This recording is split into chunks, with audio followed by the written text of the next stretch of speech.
کراچی کے ایک مفتی نے ایک لکھی ہوئی پرچی پڑھی جس پر آپ پر یہ الزام لگایا کہ آپ کا موقف ہے کہ اگر کوئی قبر کے سوالات کے صحیح جوابات بھی دے دے تو بھی فرشتے اس مسلمان کو پیٹتے ہیں۔ استغفر اللہ۔ کیا دیکھ لو، خود علم کیوں نہیں حاصل کیا؟ کیا تو نے خود علم کیوں نہیں حاصل کیا؟ حالانکہ آپ نے یہ بات صحیح بخاری سے جوابات نہ دینے والے کے بارے میں بیان فرمائی تھی۔ یہ علماء اللہ سے ڈرتے نہیں ہیں؟ کیا سستی شہرت کے لیے جھوٹ تک بول جاتے ہیں؟ جھوٹ تو بہت چھوٹی چیز ہے، یہ تو بہتان بھی لگا دیتے ہیں کسی کے اوپر، اور اس کی وہ پلی لیتے ہیں صحیح بخاری مسلم کی حدیث کی کہ جنگ دھوکے کا نام ہے، اور وہ یہ سمجھ ہوتے ہیں ہمارے ساتھ ان کی جنگ ہے۔ ہمارے ساتھ کسی کی کوئی جنگ نہیں ہے، آپ ہمارے بھائی ہیں، ہم آپ کے پیچھے نمازیں پڑھتے ہیں، آپ کی مسجدوں میں چندے دیتے ہیں، ٹھیک ہے نا؟ آپ لوگوں کو تو توفیق نہیں ہوگی کہ ایک فرقے کا دوسرے کے فرقے میں چندہ دے جائے، ٹھیک ہے؟ تو یہ سب کچھ جو ہے نا وہ اپنے فرقے کی بچاؤ مہم۔ اور یہ دیکھ لیں، یہ کلپ جو اس نے چڑھایا اس میں اس نے ایک لفظ استعمال کیا ہے میرے بارے میں، وہ میں نے کلپ دیکھا کہ باولا ہوا ہے۔ تو باولا کہتے ہیں پاگل کو، عموماً ہم تو کتے کے لیے یہ ٹرم استعمال کرتے ہیں، کراچی میں ہو سکتا ہے ویسے بھی پاگل کے لیے استعمال ہوتی ہو، اور ظاہر ہے یہ ٹرم استعمال کرنا کوئی مسئلہ نہیں ہے کیونکہ ان کے بزرگ بھی یہی ٹرم استعمال کرتے تھے۔ انہوں نے اعلیٰ حضرت کو کہا ہے المفند، المحند علی المفند، ہند کی تلوار ایک سٹھیائے ہوئے بابے کے اوپر۔ تو ان کے بزرگوں کا تقیہ کلام ہے کسی کو باولا کہنا، ویسے کہتے ہیں ہماری میٹھی زبان ہے، اعلیٰ حضرت کو انہوں نے المفند کہا ہے، ٹھیک ہے نا؟ تو اور اس میں جو کچھ لکھا ہے ماشاءاللہ کہ بھی احمد بریلوی ان کی پوری جماعت ایک شیطانی لشکر ہے جو ہم پہ حملہ آور ہو گیا، ٹھیک ہے؟ تو ان کی زبان ہے تو وہ کہتے رہے۔ اس کلپ کے لیے اتنا ہی کافی ہے۔ اس کلپ کے نیچے مفتی صاحب کو جو ان کے اپنے لوگوں نے نیچے جواب دے دیا نا کہ آپ خدا کے لیے پرچیاں پڑھنے سے پہلے نا کلپ بھی دیکھ لیا کریں کہ علی بھائی نے بات کیا کی ہوئی ہے۔ آپ لوگوں کی ہنسی یہ بتا رہی ہے کہ کوئی پاگل آدمی ہوگا جو یہ بات کرے گا کہ سوالوں کے جو جواب بھی دے دے اس کی بھی پھینٹی لگے گی۔ مجھے پھینٹی لگوانے کا شوق ہے، میں نے کیوں یہ بات کرنی ہے؟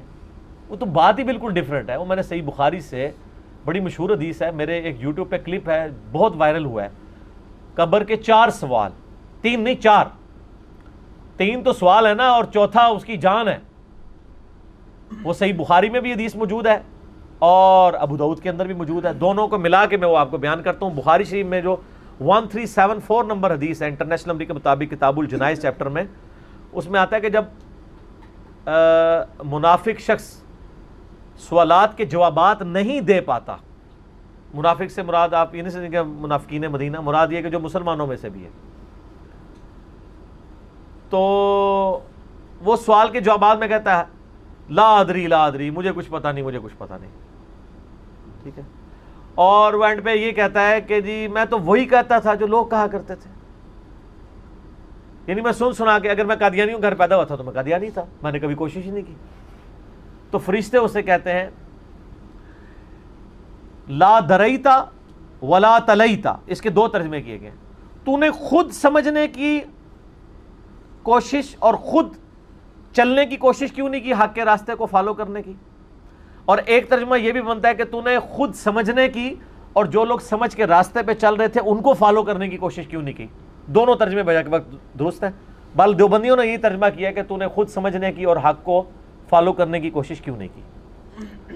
کیونکہ یہ جو تلاوت فالو کرنے کو بھی کہہ رہے ہوتے ہیں نا، تلیتا کا لفظ بھی ہے، تو اس پہ یعنی میں نے اس کے بارے میں کہا تھا جس نے خود سمجھنے کی کوشش نہیں کی اس کو پھینٹی لگے گی۔ اس میں آگے الفاظ ہیں کہ پھر اسے فرشتے ایک ہتھوڑا مارتے ہیں اور اس کی چیخ و پکار جن و انس کے علاوہ تمام مخلوقات سنتی ہیں، اگر وہ سن لیں تو وہ بے ہوش ہو جائیں لوگ۔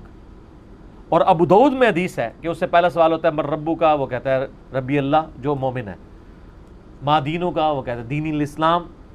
پھر اس سے نبی الاسلام کے بارے میں پوچھا جاتا ہے کہ ما کنت تقول فی حق ھذا الرجل، اس مرد کے بارے میں تیرا کیا عقیدہ ہے؟ الذی بعث فیکم، جس کو تم میں مبعوث کیا گیا تھا تم میں، تو وہ کہتا ہے ہوا محمد رسول اللہ، وہ تو اللہ کے رسول محمد تھے۔ وہ بریلوی کہتے ہیں نا کہ نبی علیہ السلام قبر میں آ جاتے ہیں، اور دیوبندی کہتے ہیں آپ کی شکل دکھائی جاتی ہے، دونوں ہی غلط کہتے ہیں۔ وہ کہتے ہیں پھر کیوں پوچھے اس مرد کے بارے میں؟ اس میں الفاظ ہے الذی بعث فیکم، اس مرد کے بارے میں پوچھ رہے ہیں جو تم میں آیا تھا۔ اگر وہ سامنے موجود ہوتے تو جواب پتہ کیا کہتا؟ وہ کہتا ھذا محمد رسول اللہ، وہ کہتا ہے ہوا محمد رسول اللہ، تھرڈ پرسن میں بات کر رہا ہے، وہ تو محمد رسول اللہ تھے۔ یہاں ہوتا تو کہتے یہ ہیں ہاذا، وہ کہتے ہیں ہاذا کا سیگا تو ہاذا کا جواب بھی تو آگے دیکھیں. وہ عربی اسلوب ہے. الذی بعث فیکم، جس طرح کہ صحیح بخاری میں آتا ہے جب عبداللہ بن عمر نے یزید کی بیعت کر لی تھی تو انہوں نے کہا کہ میں نے حاضر رجل کی بیعت کی ہے جو شام میں بیٹھا، حالانکہ وہ خود مدینے میں تھے، وہ شام کو ہاذا کہہ رہے تھے 40 دن کی مسافت پہ. تو مراد یہ جس کو ڈسکس کیا جا رہا ہے، ہاذا سے مراد فزیکلی پریزنس نہیں ہے. کئی مدنی پھول میں ساتھ بتا دیتا ہوں آپ کو عقیدوں کے بھی تاکہ کلیئر ہو جائے.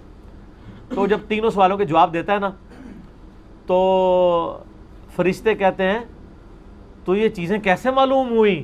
قبر کا چوتھا سوال، اسی میں تو قیامت مضمر ہے. وہ کہتا ہے کہ میں نے کتاب اللہ پڑھی تھی، میں نبی علیہ السلام پر اللہ پر ایمان لایا اور میں نے ان کے سچ ہونے کی تصدیق کر دی. تو اس پہ میں نے بتایا تھا کہ اگر آپ کتاب اللہ نہیں پڑھیں گے، اس پہ عمل نہیں کریں گے، اس کا ترجمہ نہیں سیکھیں گے تو آپ کس طرح قبر کے سوالات کے جوابات دیں گے؟ تو ابو داؤد میں یہ حدیث تھی. میں نے کبھی یہ نہیں کہا کہ جو جواب دے دے گا اس کی پھینٹی لگے گی. اچھا یہ بغیر ٹکٹ کے یہ سارے کرتے ہیں مولوی میرے ساتھ، صرف دیوبندی نہیں کر رہے ہیں، بریلوی بھی، اہل حدیث بھی، شیعہ بھی، یعنی وہ پرچیاں پڑھ رہے ہیں. اور اگر یہ کہہ رہے ہیں پرچی کسی نے لکھ کے دی ہے، سر مجھے کوئی لاکھ پرچیاں لکھ کے دینا کسی کے بارے میں، کبھی آپ نے دیکھا کہ میں نے جھوٹا الزام لگایا ہو؟ جب تک میں خود دیکھ نہ لوں. صحیح بخاری اور مسلم میں حدیث ہے کہ اس شخص کے جھوٹا ہونے کے لیے کافی ہے کہ ہر سنی سنائی بات کو بغیر تحقیق کے آگے کر لے. کیوں یہ پرچیاں بن کے جھوٹ بولتے ہیں؟ صرف اس لیے تاکہ اپنی پبلک کو، یعنی اپنی پبلک کو نہ ایک میسیج دے دیں کہ یہ تو یہ اس طرح کی باتیں کرتا ہے، اور نیچے دیکھ لیں وہ اندھے مقلد لگے ہوئے ہیں کہ ہاں واہ مفتی صاحب نے بہت پیاری بات کی ہے، کیسے ہو سکتا ہے؟ اوہ میرا کلپ بھی تو دیکھ لو، میں گل کیتی ہے. خام خواہی بغیر ٹک ٹو چار پڑھ دو اور دیکھیں ہر دوسرے کلپ کے اندر میرا نام لکھ کے چڑھا رہے ہوتے ہیں. پھر ہمیں مجبوراً بعض کا جواب دینا پڑتا ہے، اور یہ صرف کمائی کرنے کے لیے کر رہے ہوتے ہیں. انہوں نے اپنے چینلز کو ویڈیوز کے ساتھ مونیٹائز کیا ہوا ہے، بیہودہ ویڈیوز کے ساتھ. میں نے آپ کو پہلے بتایا کہ میں وہ ویڈیوز لگاؤں نا، میرے چینل کی مہینے کی کمائی 15 سے 20 لاکھ روپے بنتی ہے، اور یہ اتنے کما رہے ہیں مہینے کی، سر سال کی نہیں. اور یہ جو آپ کی 1 یا 2 ڈشیں بنا کے ہفتے میں ایک ویڈیو چڑھاتے ہیں وہ 1.5 لاکھ روپے کما رہے ہیں. ان کی تو ویورشپ جو ہے وہ ہفتے میں بمشکل 2 لاکھ ہوتی ہے. ہماری اللہ کے فضل سے روزانہ کی 2 لاکھ سے زیادہ ویورشپ ہے، 70-80 لاکھ مہینے کی بنتی ہے. تو آپ ذرا اس کو کیلکولیٹ کریں. ان لوگوں نے وہ مونیٹائز کیے ہوئے چینل، بیہودہ عورتوں کے اشتہار لگے ہیں، اور مجھے دکھ ہوا مولانا طارق جمیل صاحب کو، بیچاروں کو تو نہیں پتا ہوگا، ان کے چینل کے اوپر بھی وہ سارے بیہودہ اشتہار چل رہے ہیں. پاکستان میں بیہودگی ان کی نہیں دیکھی جا رہی، باہر کے ملکوں میں کیا چل رہے ہوں گے.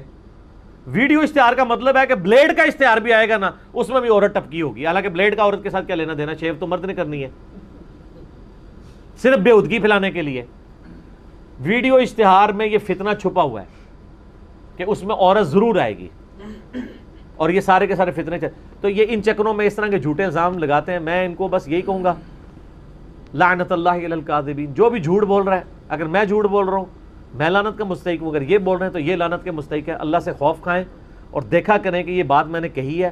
اگر آپ کو ٹائم ملے تھوڑا سا علم بھی حاصل کریں، اور آپ جو ہے نا وہ یوٹیوب کے اوپر جا کے لکھیں قبر کے 4 سوال، ٹھیک ہے نا، تو وہ آپ کو پتہ چل جائے گا. پہلے بھی ہم نے کئی ویڈیوز کے ذریعے ان کے اپنے کنٹراڈکشنز واضح کیے ہیں. آپ نے ہمارا ایک کلپ دیکھا ہوگا جو استواء علی العرش کے حوالے سے انہوں نے ایک عقیدہ جو ہے وہ پہلے المحنت کا اس کا ڈیفینڈ کیا ہے. جب میری ویڈیو آئی تو پھر بیک فوٹ پہ چلے گئے، پھر کہنے لگے نہیں میرا تو شروع سے یہ عقیدہ تھا، المحنت والا عقیدہ تو میں مانتا ہی نہیں تھا، ٹھیک ہے نا. تو وہ اس طریقے سے یہ معاملات لے کے چل رہے ہوتے ہیں.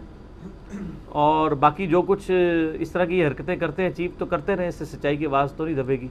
ان کو خود ہی نقصان اٹھانا پڑے گا. ہمیں بہت فائدہ ہو رہا ہے، یہ مزید ایڈورٹائزمنٹ کر رہے ہیں جھوٹ بول کے.